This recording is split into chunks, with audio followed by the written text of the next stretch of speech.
Yo, what's going on, guys? This is Snape here and I'm back with a brand new video. Today, guys, we're going to talk about Newcastle and whether he is still S tier. If you enjoy, like, comment, subscribe. Without further ado, let's jump straight into this. So Newcastle has recently had a nerf. If you were unaware, last week Lifeline and Newcastle were both nerfed, but Newcastle had the harder nerf out of the two. And at the end of the day, I do feel like this was kind of justified. Newcastle coming into this season was seriously strong. If you didn't say he was S tier, I don't know what you've been having. I don't know what you've been drinking, because this legend was honestly unbelievable. And of course, they have come in with nerfs. If you're unaware of what the actual nerfs are, they have brought in with Newcastle, his revived shield HP has been lowered at all tier values. The white is now 250 HP, the blue is 400, and purple is 600. His mobile shield is also no longer invulnerable. It has 750 HP, and the cooldown has been increased to 20 seconds. And lastly, his swift shield upgrade now reduces the cooldown to 12 seconds. That does mean he also still gets the speed increase that already comes with that upgrade. So at the end of the day, you're looking at some really big changes for Newcastle, which have obviously made the difference on whether we think he's S tier or whether we don't. Now, jumping straight into it, I put Newcastle as a S tier legend last season. Genuinely, I don't think Newcastle needed any buffs this season. And of course, we came in supports, have been given a massive buff, and then of course Newcastle got given even more buffs, which didn't really make sense to me because he was S tier last season. Why is he getting all this love this season as well? And of course, now he is seeing the punishment. He is obviously seeing the consequences of that buff. And of course, this is now making you think and have to play Newcastle a lot more sensibly. And as well, this is really making him a more skilled legend. Now, does that mean he's no longer S tier? Of course not. Newcastle is still S tier. If you're not playing Newcastle, especially in the comp scene, I don't know what you're doing. Newcastle is genuinely so damn good at holding down those positions and providing you that cover when you need it, and of course being able to stick reses. Honestly, Newcastle has it all. You're not going to maybe see Newcastle as much in the rank scene, just purely because at the end of the day, it's so aggressive and obviously people are pushing and pushing and pushing. But I do think you are still going to see him around all the time in comp, but I wouldn't be surprised if you do obviously see him getting run in a lot of the comp teams and of course as well the rank team. I just feel like it's just going to be those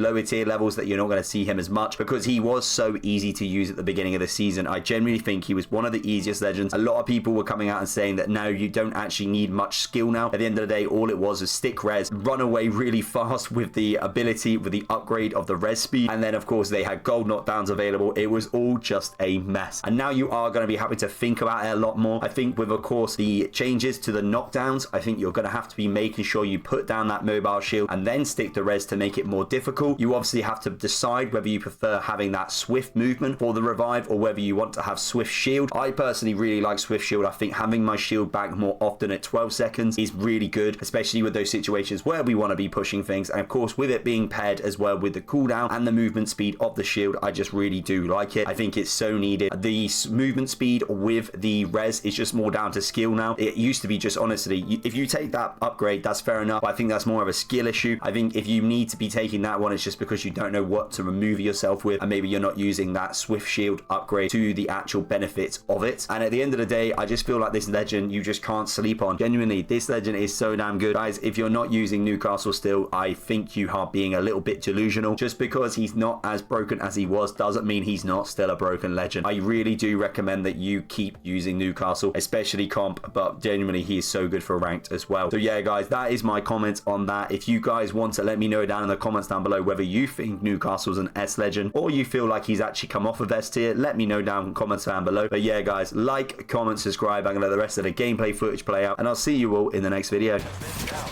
Grenade.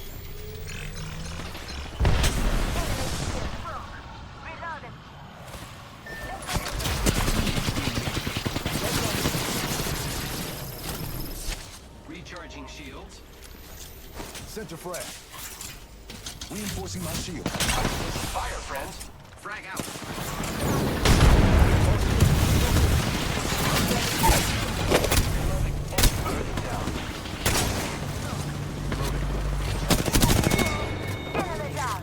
Enemy killed. Good job. Heal it. Healing up. I am taking fire, friends. Regress it.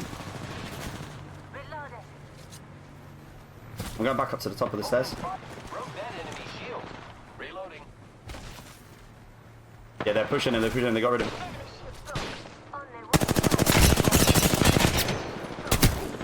Yeah, get that. GG, boys. fucking got it done. Well done, lads. Whew. That's it. When we put a bit of pressure on and say last game. Fucking GG. You are the Apex champions. Oh my days. Oh my Carter. Well done, well done. Only took probably 3+ hours. Let's go. Yeah, oh yeah, that's it.